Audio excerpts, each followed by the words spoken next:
أعوذ بالله من الشيطان الرجيم. بسم الله الرحمن الرحيم.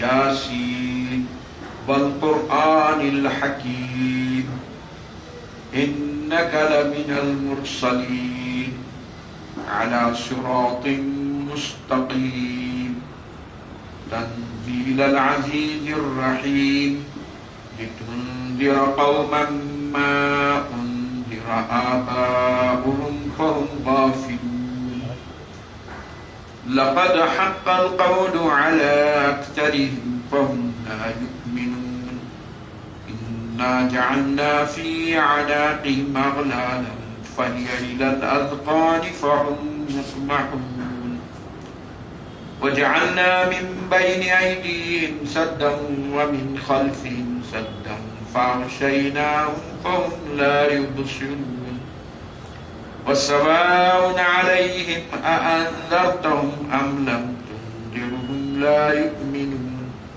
إنما تنذر من اتبع الذكر وخشي الرحمن بالغيب فبشره بمغفرة وأجر كريم إنا نحن نحيي الموتى ونكتب ما قدموا وآثارهم كل شيء أحصيناه في إمام مبين واضرب لهم مثلا أصحاب القرية إذ جاءها المرسلون إذ أرسلنا إليهم 2 فكذبوهما فعززنا بثالث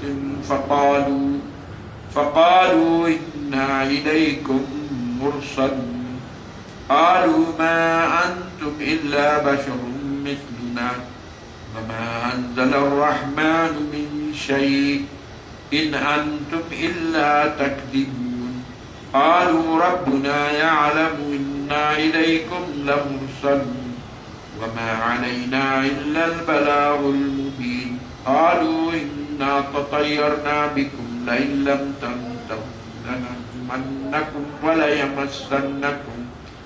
وليمسنكم منا عذاب أليم قالوا طائركم معكم أئن ذكرتم بل أنتم قوم مسرفون وجاء من أقصى المدينة رجل يسعى قال يا قوم اتبعوا المرسلين اتبعوا من لا يسألكم أجرا وهم مهتدون وما لي لا أعبد الذي فطرني وإليه ترجعون أتخذ من دونه آلهة إن يردني الرحمن بضر لا تغني عني شفاعتهم شيئا ولا ينقذون إني إذا لفي ضلال مبين إني آمنت بربكم فاسمعون قيل ادخل الجنة قال يا ليت قومي يعلمون بما غفر لي ربي وجعلني من المكرمين وما أنزلنا على قومه من بعده من جند من السماء وما كنا منزلين كانت إلا صيحة واحدة فإذا هم خامدون يا حسرة على العباد ما يأتيهم من رسول إلا كانوا به يستهزئون ألم يروا كما أهلكنا قبلهم من القرون أنهم إليهم لا يرجعون وإن كل لما جميع لدينا محضرون صدق اللہ العظیم. سورہ یاسین میں ہم لوگ ہیں اور یاسین حروف مقطعات میں سے ہے اور عام حروف مقطعات کا جو معنی ہے مطلب ہے وہی اس کا بھی ہے کہ حروف مقطعات کے معنی اللہ سبحانہ و تعالیٰ نے ہم لوگوں کو نہیں بتائے اس کا مقصد یہ ہے، قرآن مجید میں 2 قسم کی آیات ہیں، آیات محکمات جو صاف صاف تعلیمات ہے، وہ 500 آیات ہیں جس میں پوری تعلیمات ہے، نماز، روزہ، زکوٰۃ، حج، معاشرت، ہر قسم کی چیز اس میں موجود ہے، وہ آیات محکمات ہیں۔ اور دوسری آیات قرآن مجید میں متشابہات ہیں، یعنی ایسی آیات کے ایسے الفاظ کی جس کا مفہوم اور مطلب ہمارے سمجھ سے باہر ہے، جیسے اللہ کا ہاتھ ہے، اللہ کا چہرہ ہے، وجہ اللہ، ید اللہ، اللہ کا ہاتھ، اللہ کا چہرہ، اینما تولوا فثم وجہ اللہ، جدھر تم رخ کرو گے ادھر اللہ کا چہرہ ہے۔ اور اسی قسم کی آیات جو متشابہات ہیں، اس کے معنی اور مطلب صاف سمجھ میں نہیں آتے، تو ان کا مقصد یہی ہوتا ہے کہ ان پر ایمان لانا ہے، آیات محکمات کو تو سمجھنا ہے، پڑھنا ہے، تعلیمات لینا ہے اس سے، اور آیات متشابہات کا مطلب یہ ہے کہ ان پر ایمان لانا ہے۔ اللہ نے فرما دیا ہے کہ اللہ کا ہاتھ ہے، بس ہے، کیسا ہے، کیا ہے، کتنے انگلیاں ہیں اس میں، انگلیاں بھی ہے نہیں ہے، ناخن ہے نہیں ہے، یہ سب ہم نہیں دیکھیں گے، بس جو کہہ دیا گیا ہے اللہ کا ہاتھ ہے، وہ کیسا ہے، کیا ہے، معلوم نہیں ہو سکتا ہے۔ اب جیسے ہم لوگ کہتے ہیں کہ چیف منسٹر کے ہاتھ میں تلنگانہ ہے، تو اس کا کیا مطلب ہے کہ وہ، اس کا مطلب یہی ہو گیا کہ اس کے کنٹرول میں ہے، اس کے اقتدار میں ہے۔ تو اسی طرح یہاں بھی ہو سکتا ہے، اللہ کا ہاتھ کا مطلب اللہ کا اقتدار ہو سکتا ہے، مگر چونکہ کہہ دیا گیا ہے کہ اللہ کا ہاتھ ہے، لہذا ہم نے اس پر ایمان لا لیا، کیسا ہے، کیا ہے، وہ اللہ کو ہی معلوم۔ تو یہ حروف مقطعات کا اور آیات متشابہات کا ایک فائدہ تو یہ ہے کہ اس پر ایمان لانا ہے، جیسا بھی کہا گیا ہے اس پر ایمان لانا ہے، بس ایمان بالغیب۔ دوسرا، بعض مفسرین نے یہ بھی کہا ہے کہ یاسین اللہ کا نام ہے، کیونکہ بعض صحابہ سے ایسی روایتیں آئی ہیں کہ انہوں نے اے یاسین کہہ کے دعا مانگی ہے، تو اس کا مطلب یہ ہوا کہ وہ اللہ کا نام ہے۔ اس لیے امام مالک رحمۃ اللہ علیہ فرماتے ہیں کہ یاسین کسی کا نام نہیں رکھنا چاہیے، ہو سکتا ہے کہ وہ اللہ کا نام ہو، اللہ کا اسم گرامی ہے، اور ایسا نام ہے کہ جیسے رزاق ہے، کسی کا نام رزاق نہیں ہونا چاہیے، کیونکہ رزاق بندہ کیا ہوگا، رزاق تو اللہ ہے، یہ عبد الرزاق رحمان ہے، سب پر رحم کرنے والا، بندہ سب پر رحم کرنے والا کہاں ہو سکتا ہے، وہ تو اللہ ہی ہے، سب پر رحم کرتا ہے، اس لیے بندہ رحمان نہیں ہو سکتا، بندہ عبد الرحمان ہو سکتا ہے، رحمان کا بندہ۔ تو ہو سکتا ہے امام مالک فرما رہے ہیں کہ یہ ایسے اسماء میں سے ہے اللہ کے کہ جس کے معنی ہم کو معلوم نہیں ہے، اور وہ جو ہے ایسے معنی ہو کہ جس کے دوسروں پر، بندوں پر وہ صادق نہیں آتے، اس لیے یہ نام نہ رکھا جائے۔ البتہ یہ اجازت دی گئی ہے کہ یاسین اگر جیسے قرآن مجید میں ملا کے لکھا گیا ہے یاسین، تو اگر یہ یا اور سے سین یہ نون حرف مقطعات نہیں ہے، بلکہ یا اور پھر سے سین یہ نون یاسین، اگر ایسا لکھا جائے تو بعض علماء کہتے ہیں کہ پھر وہ انسان کا بھی نام رکھا جا سکتا ہے کیونکہ وہ حروف مقطعات میں سے نہیں ہوگا. تو بہرحال یہ ہے. بعضوں نے یہ بھی کہا ہے کہ یہ سریانی زبان کا لفظ ہے اور اس کے معنی ہے یا انسان، اے انسان کامل، یعنی حضور کا نام بھی بعض روایتوں میں آیا ہے کہ یہ حضور کا بھی نام ہے یاسین، اے کامل انسان، کیونکہ انسان کامل رسول پاک صلی اللہ علیہ وسلم کی ذات گرامی ہی ہے. تو بہرحال یہ اس کے یہ وجوہات ہیں. اب رہا ہے کہ سورہ کی فضیلت بڑی فضیلت ہے. معقل بن یسار رضی اللہ تعالیٰ عنہ سے روایت ہے کہ یہ سورہ جو ہے بہت فضیلت والا ہے، اور حضور نے ارشاد فرمایا حضرت معقل بن یسار کی روایت سے کہ یاسین جو ہے یہ جیسے انسان کے جسم میں قلب کی اہمیت ہے، قلب درست ہو تو جسم درست رہتا ہے، تو اسی طرح یاسین قرآن کا قلب ہے، قرآن مجید کا دل ہے. اور یہ بھی روایتوں میں آیا ہے کہ جس نے یاسین ایک مرتبہ تلاوت کی تو اس کو 10 قرآن کے پڑھنے کا اجر ملے گا. گویا اس نے 10 مرتبہ قرآن مجید کو پڑھا ہے. ایک روایت میں یہ بھی ہے کہ جو صبح میں پڑھے گا تو شام تک اللہ اس کو خوش رکھے گا، اور جو شام میں پڑھے گا تو رات بھر اللہ اس کو خوش رکھے گا، کوئی تکلیف مصیبت اس پہ نہیں آئے گی. حضور نے ارشاد فرمایا کہ مردوں پر، اپنے مردوں پر اس کی تلاوت کرو. یعنی مطلب یہ ہے کہ جب آدمی موت کے قریب آ جائے، سکرات کے عالم میں ہو، تو اس کی تلاوت کرنے سے اس کی موت آسان ہو جاتی ہے. اور یہ تجربے سے بھی صاف واضح ہو گیا.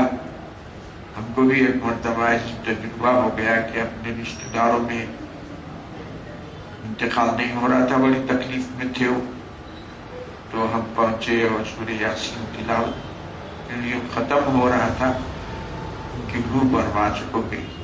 حدیث میں بھی ہے.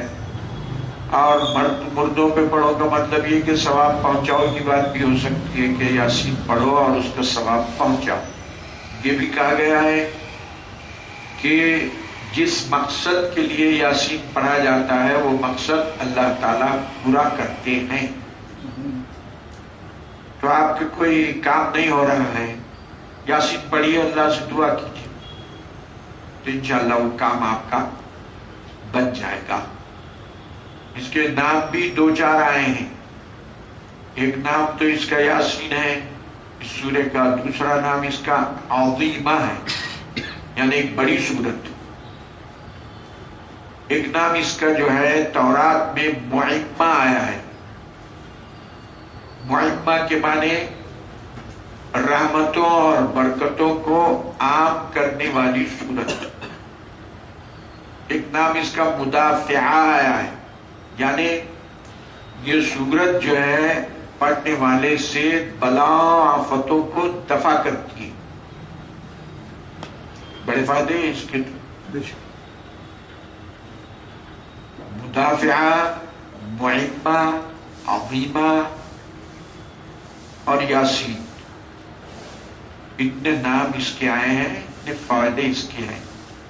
تو اللہ سبحانہ و تعالی کی یہ بھی ایک نعمت اور مہربانی ہے ہم پر کہ اس نے یہ ہم کو سورت عطا فرمائی کہ کوئی مصیبت ہے آپ پڑھیے، دعا کیجیے، اللہ سبحانہ و تعالیٰ مصیبت کو دفع فرماتے. کوئی حاجت ہے اس کو پڑھیے، رحمتوں اور برکتوں کو جمع کرنے والی. تو فرما اچھا اتنی فضیلتیں اگر ہے کیوں اس کی؟ امام غزالی رحمت اللہ علیہ فرماتے ہیں کہ اس سورت میں حشر، قیامت، آخرت وغیرہ کے بارے میں اور اس کے بارے میں جو واقعات اس میں آئے ہیں، اللہ نے بڑی تفصیل سے اس کو ذکر کیا ہے. تو اس لیے اور بڑی فصاحت و بلاغت سے آخرت اور حشر اور نشر کے بارے میں اللہ نے اس صورت میں اس کا ذکر کیا ہے، اس لیے اس کی فضیلت زیادہ ہے. امام غزالی رحمۃ اللہ علیہ کا کہنا. فرما رہے ہیں والقرآن الحکیم، اور قرآن حکیم کی قسم. اللہ سبحانہ و تعالیٰ کو کوئی بات سمجھانے کے لیے قسم کھانے کی ضرورت نہیں ہے، مگر انسانوں کے لحاظ سے جب کوئی چیز کی قسم کھائی جاتی ہے تو قسم کے بعد اہم ترین چیز ذکر کی جاتی ہے. تو اللہ سبحانہ و تعالیٰ یہاں قرآن حکیم کی قسم کھا رہے ہیں. اب اللہ سبحانہ و تعالیٰ تو اللہ ہی ہے، انہیں جو چاہے کر سکتے ہیں، مگر ہم کو قسم کھانا ہے تو سوائے اللہ کے قسم نہیں کھانا ہے. ماں کی قسم، باپ کی قسم درست نہیں. ہم کو قسم کھانا ہے تو صرف اللہ کی. کسی چیز کو تاکید سے بولنے کے لیے، اہمیت سے بولنے کے لیے قسم کھائی جاتی ہے. تو ہم اللہ کی قسم کھا کے کوئی چیز تاکید سے بولنا ہے تو بولتے ہیں، بول سکتے ہیں. مگر پھر اللہ کو جب بیچ میں لا رہے ہیں ہم، تو اس میں کوئی جھوٹ بات نہ ہو، غلط بات پہ آپ قسم کھا رہے ہیں اللہ کی، تو اس کا وبال بھی ہوتا ہے اگر جھوٹ ہے تو. تو بہرحال اللہ سبحانہ و تعالیٰ چونکہ مختار کل ہے، وہ فرما رہے ہیں والقرآن الحکیم، اور قرآن حکیم کی قسم. دیکھیے قرآن پڑھا جا رہا ہے، اس وقت آپ ہی کیا حرکتیں کر رہے ہیں؟ تھوڑی دیر بیٹھے ہیں، اللہ رسول کی بات ہو رہی. والقرآن الحکیم، اور قرآن حکیم کی قسم. اب اس کے بعد اللہ سبحانہ و تعالی اہمیت کی بات کیا فرما رہے ہیں؟ انک لمن المرسلین، اے رسول علیہ الصلوۃ والسلام آپ یقیناً پیغمبروں میں سے رسول ہیں. تو قسم، قرآن کی قسم کھانے کے بعد اللہ سبحانہ و تعالی فرما رہے ہیں کہ آپ رسولوں میں سے ہیں. آپ کی رسالت کو ثابت کرنے کے لیے قرآن حکیم کی قسم کھائی. اور آپ نہ صرف اللہ کے رسول ہیں، علی صراط مستقیم، آپ سیدھے راستے پر بھی قائم. ہم نے اپنے استاد سے ایک مرتبہ پوچھا کہ میں شیطان کھلا دشمن ہے تو پھر وہ دکھتا کیوں نہیں ہے؟ کھلا دشمن جب ہے تو دکھنا چاہیے. تو انہوں نے فرمایا کہ شیطان جو ہے صراط مستقیم پر بیٹھا ہوا ہے، وہ صراط مستقیم پر آپ کو آنے نہیں دینا چاہتا ہے کہ آپ اس پہ نہ آئیں. اگر آپ صراط مستقیم پر چلیں گے پھر شیطان کی ملاقات ہو جائے گی، کیونکہ ان کا ٹھکانہ وہی ہے. انہوں چاہتے ہیں کہ صراط مستقیم پر کوئی نہ آئے، وہاں بیٹھا ہوا ہے. اب آپ وہاں ادھر چلیں گے تو آپ کا مقابلہ سامنا اس کا ہوگا. اور آپ جب صراط مستقیم پر ہی نہیں جانا چاہ رہے تو پھر شیطان کا مقابلہ کیا ہوگا؟ تو فرما رہے کہ آپ صراط مستقیم پر ہیں. اور قرآن انہیں شیطان نے کہہ دیا قرآن میں لَأَقْعُدَنَّ لَهُمْ صِرَاطَكَ الْمُسْتَقِيمِ. اے اللہ سبحانہ و تعالیٰ، یہ اولاد آدم جن کی وجہ سے مجھے یہ روز بد دیکھنا پڑا ہے، میں صراط مستقیم پر ضرور بیٹھوں گا. لَأُغْوِيَنَّهُمْ أَجْمَعِينَ، اور سب کو گمراہ کروں گا. کیوں؟ کہ ان کے باپ کی وجہ سے یہ مجھے جو ہے روز بد دیکھنا پڑا، مردود ہو گیا، ملعون ہو گیا. اللہ تعالیٰ، فرشتے، انسان، ساری کائنات اس پر لعنت بھیج رہی ہے. تو یہ محدودیت مجھے جو حصے میں آئی حضرت آدم کی وجہ سے کہ ان کو سجدہ میں نے نہیں کیا، تو لہذا ان کی پوری نسل کو میں لأغوینہم اجمعین، میں ضرور ان کو گمراہ کروں گا، سب کو. اس کے بعد کہا اس نے الا عبادک منہم المخلصین، مگر تیرے جو مخلص بندے ہوں گے میں ان کو کچھ نہیں کر سکتا.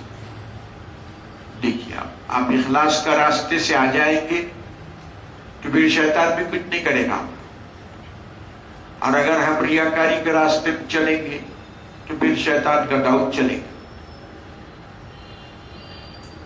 ہمارے استاد مولانا مفتی رحیم الدین صاحب فرماتے تھے کہ وہ ہدایہ پڑھاتے تھے. ہدایہ بہت ٹف کتاب ہے، فقہ کی کتاب ہے ہدایہ، فقہ حدیث کی 4 جلدوں میں ہے. تو ہدایہ اول ہے، ہدایہ آخر ہے. تو وہ اتنی مشکل کتاب، وہ اونچے درجے کا استاد جو مشاق ہو وہ وہی پڑھا سکتا تھا. تو مولانا فرماتے تھے، مولانا مفتی رحیم الدین صاحب علیہ الرحمہ، کہ دیکھو یہ ہدایہ، اور وہ حضرت ایسا پڑھاتے ہیں پانی مشکل سے مشکل مسائل جو ہے بڑی آسانی سے کھول کے. تو فرماتے تھے کہ 30 سال سے میں اس کو پڑھا رہا ہوں، تو مجھے غرہ آ گیا ہدایہ پڑھانے کہ میں اس کو زندگی سے پڑھا سکتا ہوں.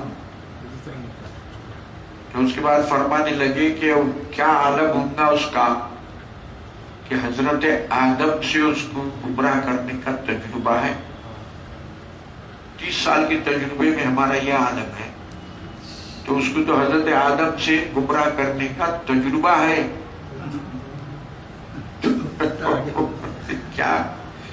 کیا اس کا تجربہ ہوگا، اور پھر اس کے مقابلے میں کہاں ٹک سکتے ہیں آپ. اس لیے اللہ کے حوالے کر دینا، اعوذ باللہ، اللہ کی پناہ مانگتے ہیں ہم شیطان سے، اللہ ہی ہم کو بچائے اس کے داؤ سے. تو فرما رہے ہیں کہ صراط مستقیم پر وہ بیٹھا ہوا ہے، ہم صراط مستقیم پر چلیں گے تو اس کی مدبھیٹ ہوگی، اور اگر ہم نہیں چلیں گے اس پہ تو اس سے ملاقات ہونے کا سوال ہی نہیں. اب آپ دوسرے پگڈنڈیوں پہ جا رہے ہیں تو اس کو کوئی واسطہ نہیں ہے، ٹھیک ہے جائیں. تنزیل العزیز الرحیم، اور یہ قرآن جس کی قسم کھائی گئی ہے، یہ زبردست رحم کرنے والے مولا کا نازل کیا ہوا ہے. کیوں؟ لِتُنذِرَ قَوْمًا مَا أُنذِرَ آبَاؤُهُمْ، تاکہ آپ اس قوم کو یہ پیغام سنائے جن کے آباء و اجداد کو یہ پیغام نہیں سنایا گیا، کوئی رسول ان کے پاس نہیں آیا. حضرت اسماعیل کے پاس سے حضرت اسماعیل آئے تھے، حضور پاک علیہ السلام حضرت ابراہیم کی اولاد حضرت اسماعیل سے آپ کا سلسلہ.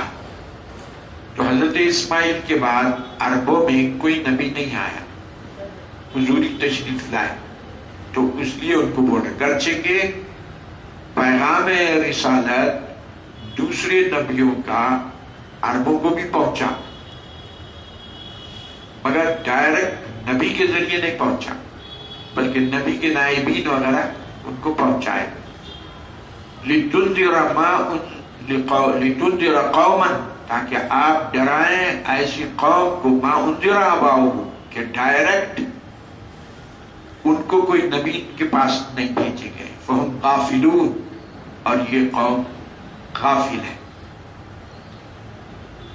لَقَدْ حَقَّ الْقَوْلُ عَلَىٰ أَكْثَرِهِمْ، ایسی کٹ حجتیاں کرنے لگے، ایسے زدم زدی کی گفتگو رسول پاک علیہ السلام سے کہ لقد حق القول على اکثرهم، انسانوں میں سے اکثر پر یہ بات ثابت ہو چکی ہے، فهم لا یؤمنون، کہ وہ ایمان نہیں لائیں گے۔ اللہ سبحانہ وتعالیٰ نے ان کی حالت کو قبل از وقت جان کے یہ فرمایا ہے۔ مقدر کا معاملہ وہی سیکھے، انسان پیدا ہوا، پیدا ہونے کے بعد سے مرنے تک جو کام کرے گا، اس کے کام کرنے سے پہلے اللہ سبحانہ وتعالیٰ کا علم ایسا ہے کہ اس نے پہلے سے جان کے اس کو لکھ دیا ہے، یہ مقدرات ہیں اس کی کہ یہ کام کرے گا۔ ایسا نہیں ہے کہ اللہ نے لکھ دیا ہے اس کے مطابق اس کو کرنا ہے، بلکہ جو کام انسان کرنے والا ہے آئندہ قبل از وقت، امتحان سے پہلے، رزلٹ سے پہلے اللہ کو رزلٹ معلوم ہے کہ یہ کیا کرے گا، تو اس کو جان کے اللہ نے لکھ دیا ہے۔ تو مقدرات کوئی جبر نہیں ہے، ایسا نہیں ہے کہ آپ کے مقدر میں یہ آپ کرنا ہے، آپ کو لکھ دیا گیا، آپ اس کے مطابق کر رہے ہیں، بلکہ اللہ سبحانہ وتعالیٰ نے قبل از وقت جان کے، جیسے ایک ڈاکٹر ہے کسی مریض کو دیکھ کے، اس کی حالت دیکھ کے وہ بول دیتا ہے کہ بھئی یہ 6 مہینے کا ہے،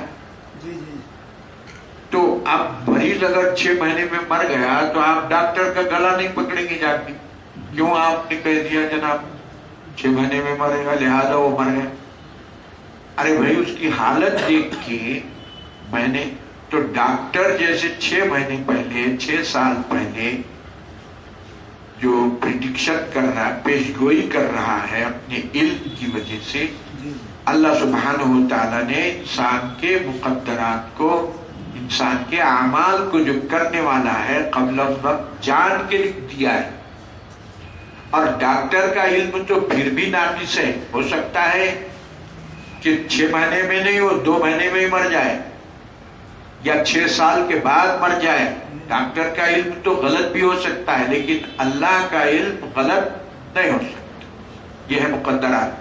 تو مقدرات کوئی جبر نہیں ہے کہ اللہ نے لکھ دیا آپ کے اوپر لہذا آپ کو کرنا ہی کرنا ہے وہ، بلکہ ہم جو کرنے والے ہیں قبل از وقت اس کو جان کے اللہ سبحانہ وتعالیٰ نے لکھ دیا ہے، اور علم الہی غلط نہیں ہو سکتا۔ تو من وعن، چنانچہ جب کوئی واقعہ ہو جاتا ہے تو انسان کے پیدا ہونے سے 50,000 سال پہلے اللہ سبحانہ و تعالیٰ نے اس کو لوح محفوظ میں لکھ دیا کہ ایسے ایسے حادثے سے مرے گا۔ جب وہ حادثہ ہو جاتا ہے 50,000 سال پہلے، تو فرشتے دیکھ کے تسبیح پڑھتے، سبحان اللہ، کیا علم ہے اللہ کا کہ اس نے 50,000 سال پہلے جان کے اس کو لکھ دیا ہے۔ تسبیح پڑھتے فرشتے اللہ کے علم کو دیکھ، یہ کیا حیرت کی بات ہے۔ تو اللہ سبحانہ و تعالیٰ نے ان کے حالات کو دیکھ کے، ان کی زندگی کے حالات، ان کے مزاج کو دیکھ کے لکھ دیا کہ فَهُمْ لَا يُؤْمِنُونَ، اے نبی آپ غم نہ فرمائیں، ان کے حالات ایسے ہیں کہ ایمان لانے والے نہیں۔ اور ان کا حال کیسا ہے؟ حضرت علی رضی اللہ تعالیٰ عنہ نے اس آیت کی تفسیر بیان کرتے ہوئے فرمایا کہ ان کا حال ایسا ہے، دونوں ہاتھ ایسا رکھے، فرمایا کہ ایسے گردن کے یہاں پہ کسی کے دونوں ہاتھ میں تو کیا وہ نیچے کی چیز راستہ دکھتا اس کو؟ ایسا ہی حال ان کا ہے کہ ان کو راستہ نظر نہیں آتا۔ یا یہ ہے کہ کوئی آدمی ایسا ہے کہ اس کے چاروں طرف دیوار کھڑی کر دی گئی، تو اب اس کو راستہ نظر آئے گا؟ ایسا حال ان لوگوں کا ہے۔ فرمانا اِنَّا جَعَلْنَا فِي أَعْنَاقِهِمْ أَغْلَالًا، گویا ان کا حال ایسا ہے کہ ہم نے ان کی گردنوں میں طوق ڈال دیے، فَهِيَ إِلَى الْأَذْقَانِ، اور وہ طوق ٹھوٹی تک، اب نچلا راستہ، فَهُمْ مُقْمَحُونَ، ان کی گردنیں اوپر ہیں، اب ان کو راستہ نہیں دکھ سکتا۔ وَجَعَلْنَا مِن بَيْنِ أَيْدِيهِمْ سَدًّا وَمِن خَلْفِهِمْ سَدًّا، اور یا ایسا ہے ان کا حال کہ ان کے سامنے ان کے پیچھے آزو بازو دیوار کھڑی کر دی گئی ہے، تو اب ان کو کیا دکھے گا؟ فَأَغْشَيْنَاهُمْ فَهُمْ لَا يُبْصِرُونَ، ہم نے ان کو ڈھانپ دیا ہے، اب وہ دیکھ نہیں سکتے۔ سواء علیہم انذرتہم ام لم تنذرہم لا یؤمنون۔ اور اب آپ غم نہ کیجیے، آپ اپنے آپ کو تکلیف میں مت ڈالیے کہ یہ ایمان نہیں لاتے۔ سواء علیہم آپ ان کو یہ بات بتائیں یا نہ بتائیں، لا یؤمنون، یہ ایمان لانے والے نہیں ہیں۔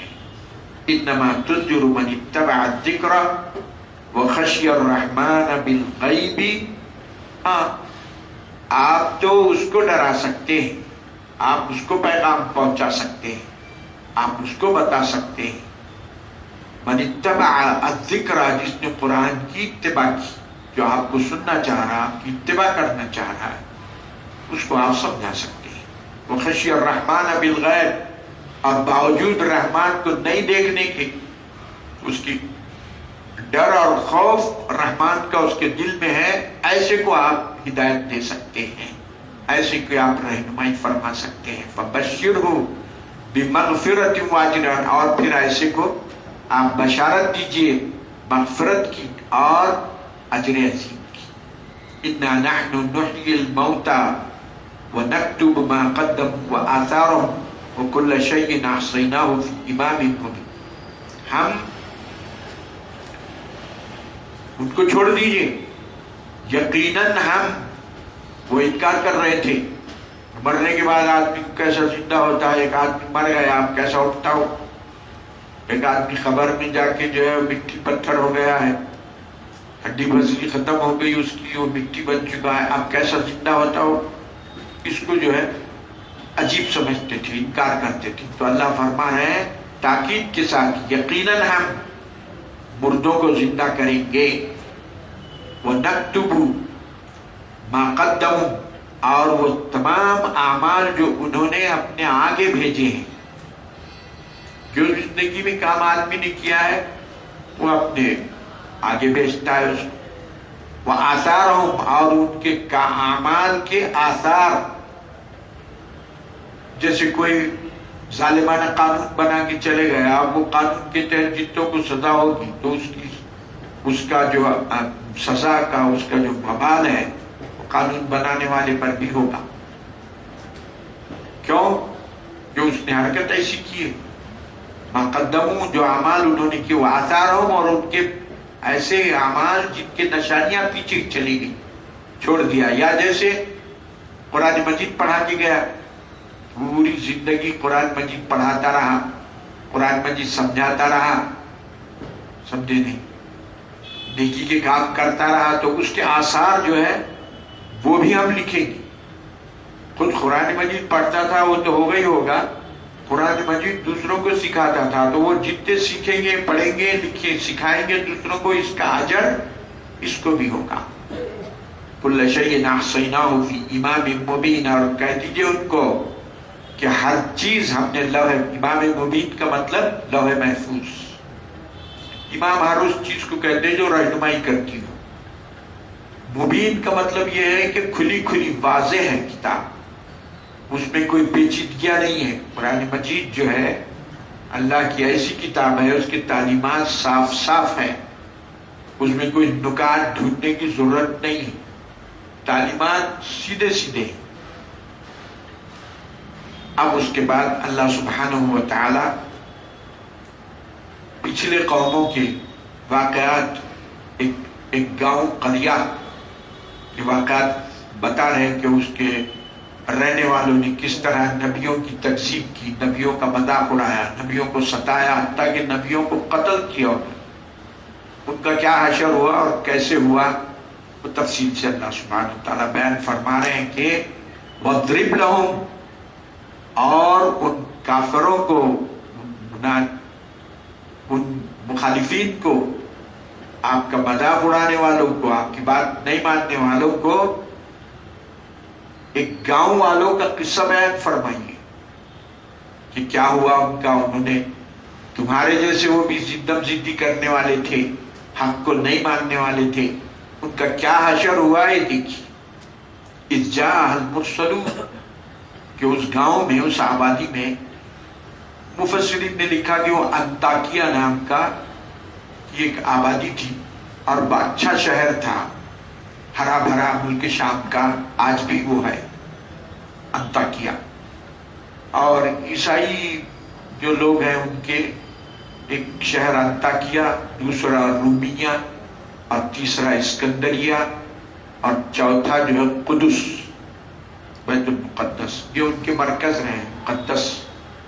تو انطاکیہ بھی ان کا کرسچنوں کا وہ مقدس مقام رہا ہے، آج بھی وہ ہے ہرا بھرا، بہت ہی شاندار، اور اس میں جو ہے آثار ہے، بڑی بڑی نشانیاں، یہ وہ اچھا شہر ہے. تو اس کے بارے میں بعض لوگوں نے کہا ہے، مفسرین نے کہا کہ نہیں، انطاکیہ نہیں ہوتا.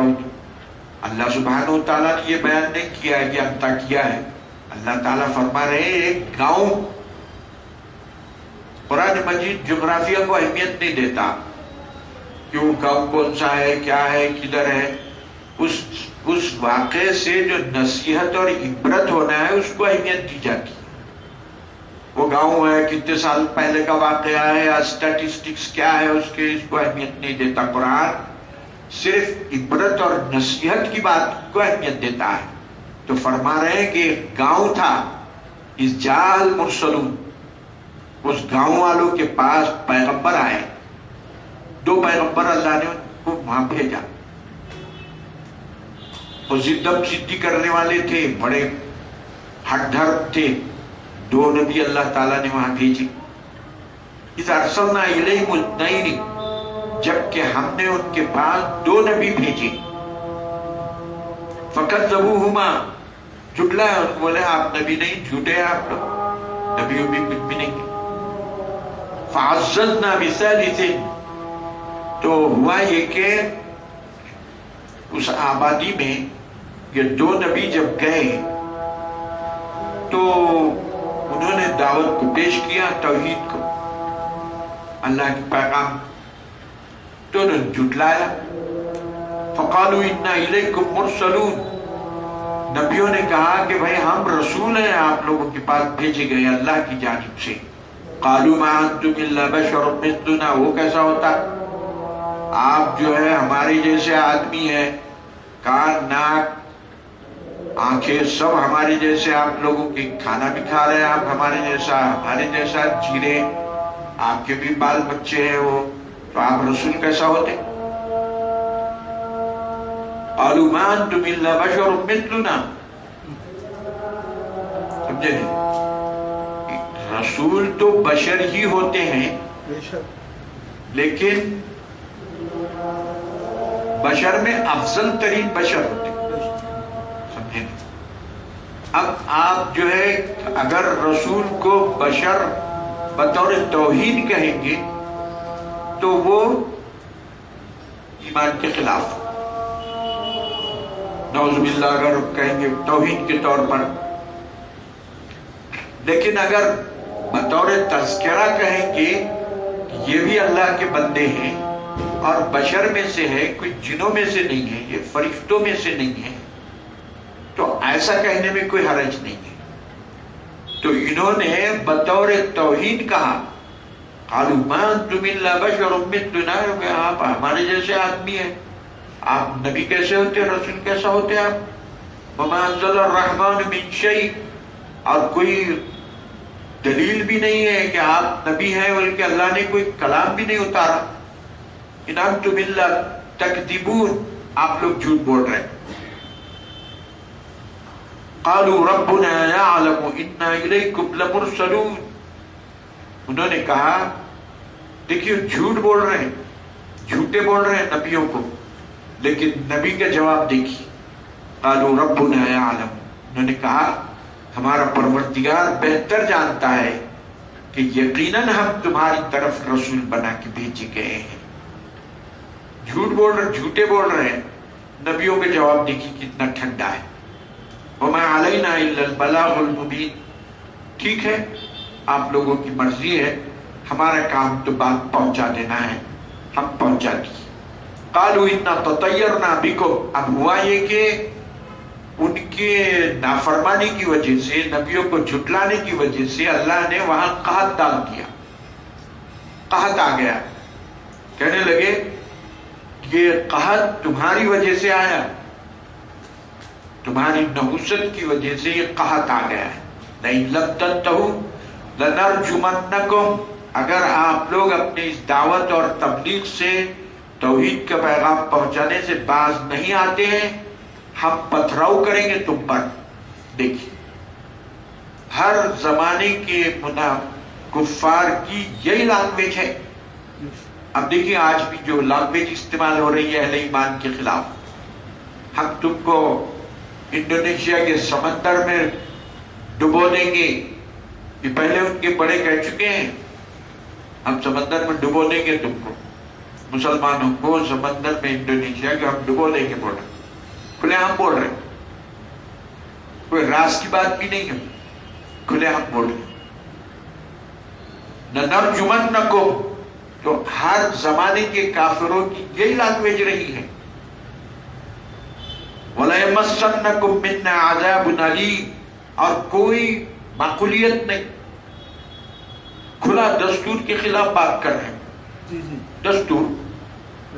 دستور جو ہے رام کو دستور کیا کر سکتا ہے؟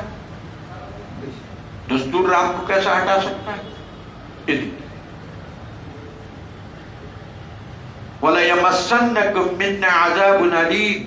اور اگر آپ لوگ اپنی اس دعوت سے باز نہیں آتے ہیں تو سخت ترین عذاب ہماری جانب سے تم کو پہنچے گا. دیکھیے وارننگ ان کی. نبیوں کا جواب دیکھیے. قالوا طائركم معكم. انہوں نے کہا کہ بھائی یہ نحوست کی جو بات ہے یہ تو تمہاری وجہ سے ہے کہ تم اللہ کی بات کو نہیں مان رہے. اللہ نے وہ تمہارے پر عذاب لا دیا ہے، یہ تو تمہاری وجہ سے ہے، ہماری وجہ سے نہیں. اِن ذکرتم.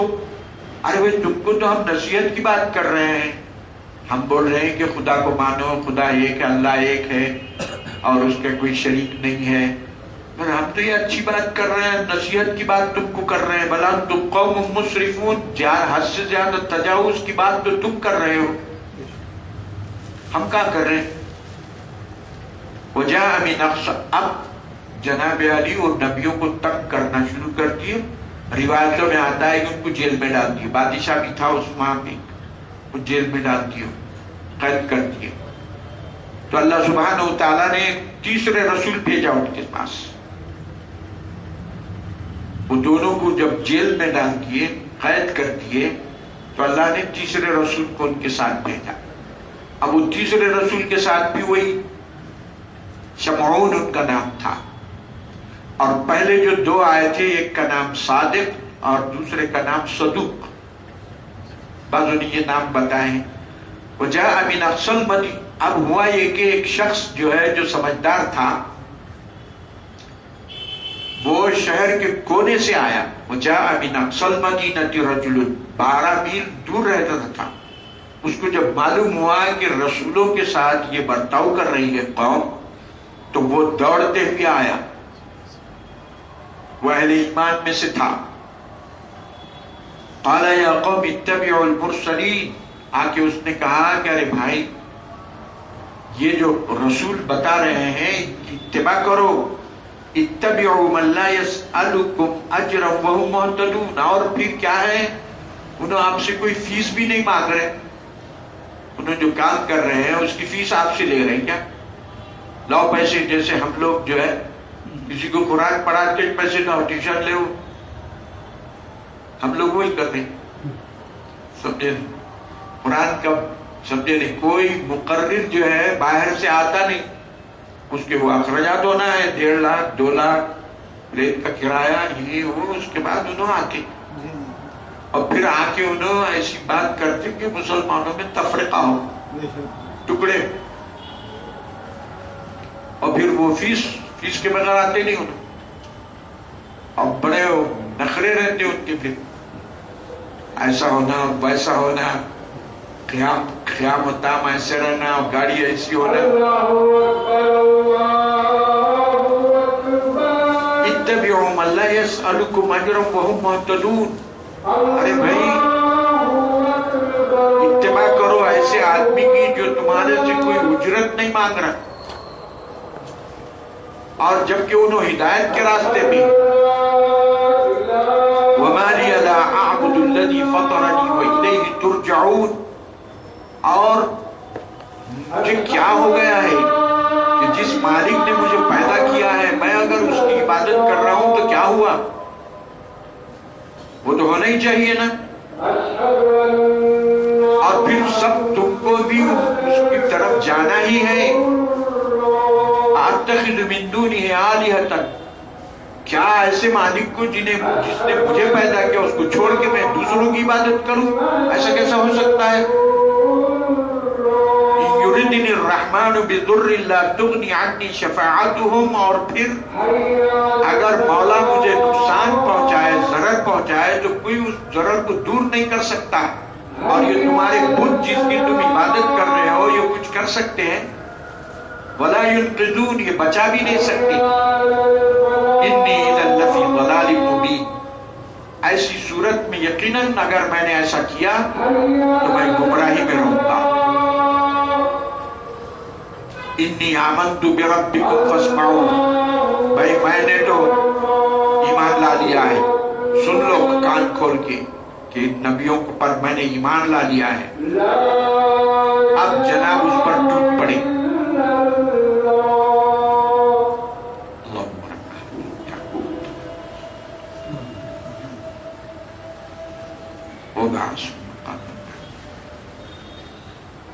اب اس پر وہ جو شخص تھا اس کا نام جو ہے مفسرین نے حبیب ذکر کیا، اس کا نام حبیب تھا، وہ شخص تھا.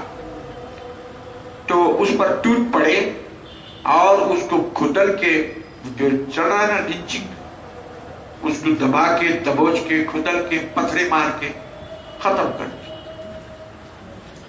تو جب اس کو ختم کیا گیا تو فرشتوں نے اس سے کہا کہ وَقِيلَ ادْخُلِ الْجَنَّةَ. اے شخص جنت میں داخل ہو جا، تیرا ٹھکانہ جنت ہے. اور جب اس کو جنت کا مشاہدہ ہو گیا تو وہ کہنے لگا قَالَ يَا لَيْتَ قَوْمِي يَعْلَمُونَ. کاش میری قوم کو یہ علم ہوتا کہ میرا کتنا اچھا انجام ہو گیا ہے اور کتنا اچھا بدلہ اللہ نے مجھے. دیکھیے اس کو قتل کر رہے ہیں، پتھروں سے مار رہے ہیں، اس کی لینگویج دیکھیے آپ. قَالَ يَا لَيْتَ قَوْمِي يَعْلَمُونَ. کاش میری قوم کو علم ہوتا یہ تو کتنا اچھا ہوتا. بِمَا غَفَرَ لِي رَبِّي. کہ میرے رب نے میری بخشش فرما دی. بخشش کیوں؟ پہلے وہ بھی مشرک تھا، نبیوں کی بات سن کے اس نے ایمان لایا تو میرے رب نے میری پچھلی زندگی کو بخش دیا. وَجَعَلَنِي مِنَ الْمُكْرَمِينَ. اور مجھے اللہ نے عزت دار لوگوں میں سے بنایا. وَمَا أَنزَلْنَا عَلَىٰ قَوْمِهِ مِن بَعْدِهِ مِن جُندٍ مِّنَ السَّمَاءِ وَمَا كُنَّا. اللہ سبحانہ وتعالیٰ فرما رہے ہیں پھر اس آبادی کو ختم کرنے کے لیے ہم نے کوئی فرشتوں کی فوج نازل اتاری نہیں، ضرورت ہی نہیں تھی. پھر ہوا کیا؟ إِن كَانَتْ إِلَّا صَيْحَةً وَاحِدَةً. حضرت جبریل نے اس بستی کے دروازے کو پکڑ کے چیخ ماری اور اس سے سب ختم. فَإِذَا هُمْ خَامِدُونَ. راک کے ڈھیر بن گئے یعنی ختم. یا حسرتاً علی العباد. کیا افسوس کی بات ہے بندوں پہ. ما یأتیہم من رسول الا کانوا بہ یستہزئون. جب کوئی رسول آتا تو اس کا مذاق اڑاتے تھے. لہذا نبی کی کسی چیز کا مذاق اڑانا کفر ہے، کافروں کا کام ہے. داڑھی کا مذاق اڑا ہے، ارے داڑھی نبی کا کام ہے بھائی، نبی کی سنت ہے. ٹوپی، داڑھی، شملہ، کسی چیز کا مذاق نہیں اڑانا چاہیے. أَلَمْ يَرَوْا كَمَا أَهْلَكْنَا قَبْلَهُمْ مِنَ الْقُرُونِ أَنَّهُمْ إِلَيْهِمْ لَا يَرْجِعُونَ. اور یہ عربوں کو کیا معلوم نہیں ہے؟ یہ تو ملک شام کو جاتے رہتے ہیں، عاد و سمود کے نشانیاں دیکھتے رہتے ہیں. ان کو نہیں معلوم کہ اس سے پہلے ہم نے کیسے قوموں کو تباہ کر دیا ان کی زندہ زندگی کی وجہ سے. إِلَيْهِمْ لَا يَرْجِعُونَ. اور پھر وہ اب دنیا میں واپس آنے والے نہیں ہیں. لہذا شیعہ لوگوں کا عقیدہ ہے حضرت علی قیامت کے قریب واپس آئیں گے دوبارہ، بول رہے کہ وہ پھر واپس نہیں آئیں گے۔ وَإِن كُلٌّ لَمَّا جَمِيعٌ لَدَيْنَا مُحْضَرُونَ، اور سب کے سب ہماری بارگاہ میں سب کو حاضر ہونا پڑے گا۔ صلی اللہ تعالی علی خیر خلقہ محمد وعلی آلہ واصحابہ اجمعین۔